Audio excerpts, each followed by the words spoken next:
ఒక స్టేజ్ లో ఎక్స్పెక్ట్ చేశారు కూడా ప్రేరణ విన్నర్ అనేసి. మీరు చూసారో లేదో తెలీదు, కామెంట్స్ అయినా కొన్ని వీడియోస్ అయినా మేబీ మీరు చెక్ చేస్తే తెలుస్తుంది ప్రేరణ విన్నర్ అనేసి. అంతా ఫిక్స్ అయిపోయారు. బట్ లాస్ట్ వచ్చేసరికి విన్నర్ ని అనౌన్స్ చేశారు నిఖిల్ గా. So what about that? మీరు సాటిస్ఫై అయ్యారా దాంతో? నేను విన్నర్గా ఉండుంటేనే నేను సాటిస్ఫైడ్. వేరే వాళ్ళు కూడా అడిగారు are you happy with the winner అనేసి. అక్కడ ఎవరు విన్ అయ్యేది అని మ్యాటర్ కాదు. ఎందుకంటే నేను కాకుండా విన్నర్ ఎవరైతే కూడా నాకేంటి, నాకు నేను విన్నర్ అవ్వాలి అని ఉంటుంది. నాకు అదే మోస్ట్ సంతోషం. లేకపోతే అక్కడ ఉన్న అందరూ ఫైనలిస్ట్స్ జనాలందరూ మెచ్చి ఇష్టపడి అక్కడ దాకా తీసుకొచ్చారు.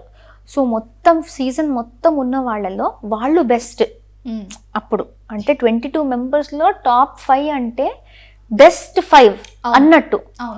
సో బెస్ట్ 5 వచ్చినప్పుడు నేను ఎలా ఆ పొజిషన్ వర్తో ఆ నలుగురు కూడా ఆ పొజిషన్కి వర్తే.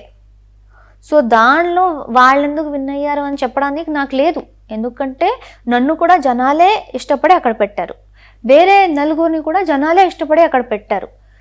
సో నా సంతోషం అంటే నేను విన్ అయి ఉంటే సంతోషం. బట్ నేను కాకుండా ఆ నలుగురిలో ఎవరైతే కూడా నా కంట్రోల్లో లేదు. సో సాటిస్ఫాక్షన్ నాట్ సాటిస్ఫైడా అది నాకు సంబంధమే లేదు. నా గురించి నేను ఆలోచిస్తాను అంతే కదా. సో నేను విన్ అవుతా అనుకున్నా, బట్ కాలేదు. సాడ్.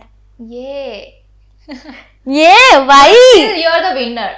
సో ఎవరైతే మీరు విన్ అవ్వాలి అనుకున్నారో లేదంటే మీరు గట్టిగా అనుకున్నారు కాబట్టి యు ఆర్ ద విన్నర్. చాలా మంది results. I mean I am definitely proud of my journey. And నా వాళ్ళు అంటే నా ఫ్యామిలీ కాకుండా నాకు ఆన్లైన్ ఆడియన్స్ ఫ్యామిలీ ఎవరు దొరికారో they are also very proud of me. And వాళ్ళ కళ్ళలో నేను విన్నర్. సో ఇంకేం కావాలి నాకు? అంటే అది ఆబ్వియస్లీ ఒక 55 lakhs, ఒక కారు, అదంతా దొరకలేదు. కానీ ఓకే, ఎంత దొరికిందని చెప్పొచ్చు? ఎంత దొరికిందని చెప్పొచ్చు? చెప్పలేము. కార్ అయితే దొరకలేదు. బట్ అదే, సో అది ఒక టైటిల్, ఆ డబ్బులు కాకుండా వేరే ఏం దొరుకుతుంది బిగ్ బాస్ చేస్తే? Like audience love and audience support దొరుకుతుంది.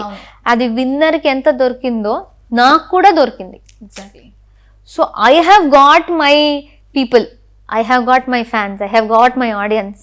అండ్ వాళ్ళు చాలా హ్యాపీగా ఉన్నారు నాతో. నాకు ఇంకొద్దు.